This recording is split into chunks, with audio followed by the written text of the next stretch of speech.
Sekian. Terima kasih. Terima kasih Yang Berhormat Para Rengas. Berikut saya mempersilakan Yang Berhormat Tenggara. Terima kasih Tuan Yang Di-Pertua. Bismillahirrahmanirrahim. Assalamualaikum warahmatullahi wabarakatuh. Salam Malaysia Madani.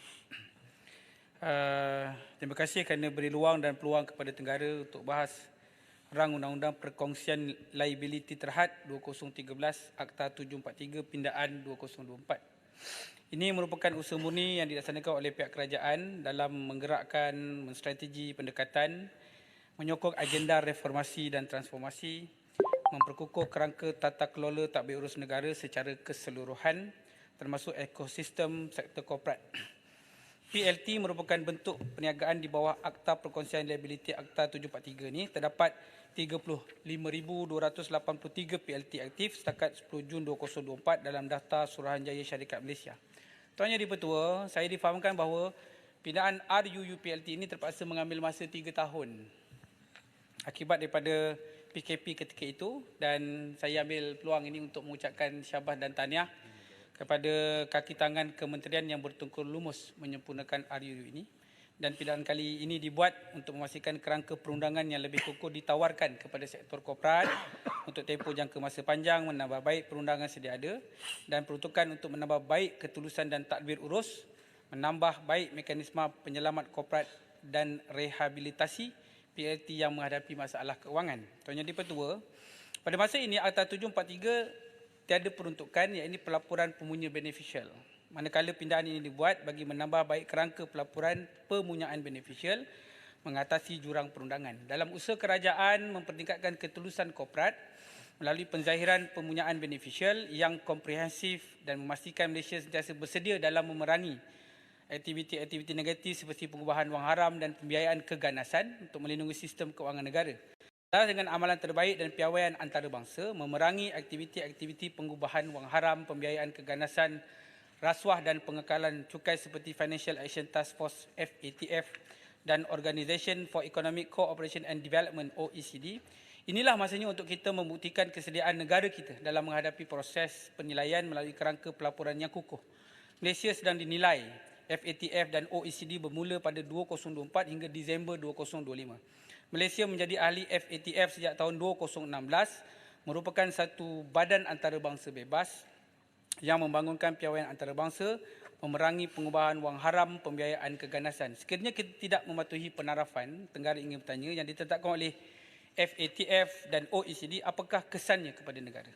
Apakah kebaikan atau keburukan yang negara kita peraih daripada penarafan ini? Dan adakah ianya berisiko melemahkan ekonomi atau pelaburan di Malaysia, mendatangkan kesan negatif atau menjatuhkan reputasi Malaysia di peringkat antarabangsa? Bagi kerangka penyerah simpan pelaporan dan penzahiran maklumat pemunya beneficial, pindaan subsection 10-2 memperuntukkan tanggungjawab PLT mengemukakan laporan maklumat kepada Suruhanjaya Syarikat Malaysia SSM mengenai data berkaitan pemunya beneficial atau beneficial ownership. Soalan saya, apakah bentuk penjelasan yang telah dibuat merentas kementerian dengan agensi penguatkuasa seperti PDRM, Bank Negara Malaysia dan SPRM untuk memudahkan siasatan badan penguatkuasa penyiasat terhadap pihak individu yang berselindung ketika menjalankan jenayah dengan menggunakan entiti perniagaan atau PLT?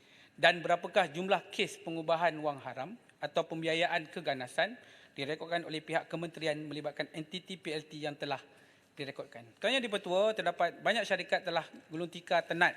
Walaupun pelbagai inisiatif telah disediakan, usaha pihak kementerian pada hari ini menyahut seruan kerajaan perpaduan membantu semua lapisan masyarakat yang terkesan dengan pandemik, termasuklah syarikat-syarikat sedia ada. Saya sentuh tentang peruntukan baharu Seksyen 49A, 49B Akta 743 yang memperkenalkan mekanisme penyelamat korporat terhadap PLT yang mengalami masalah kewangan dalam bentuk perkiraan sukarela korporat CVA dan pengurusan kehakiman JM.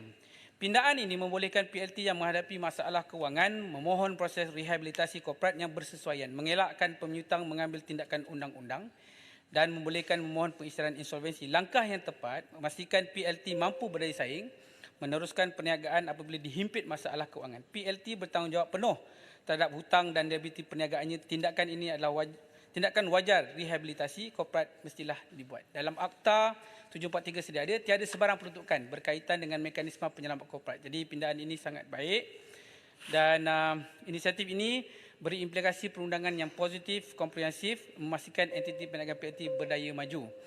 Dan selain itu dapat beri ruang dan peluang untuk terus beroperasi, contohnya dalam pasca pandemik seperti COVID-19. Tuan Diputus, 1 minit, minta tambahan sikit.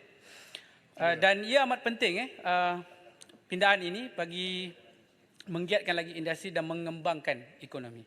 Mekanisme pengiraan sukarela CVA boleh dilakukan di luar mahkamah, beri fleksibiliti yang lebih besar terhadap PLT yang berdepan dengan masalah kewangan akibat hutang syarikat. Secara tidak langsung dapat mengurangkan kos perundangan. Ketika krisis mekanisme ini, ia menjadi pemudah cara dan proses lebih cepat, mengurangkan risiko terhadap PLT yang bermasalah, dapat mengelakkan sistem mahkamah menjadi terlalu sesak.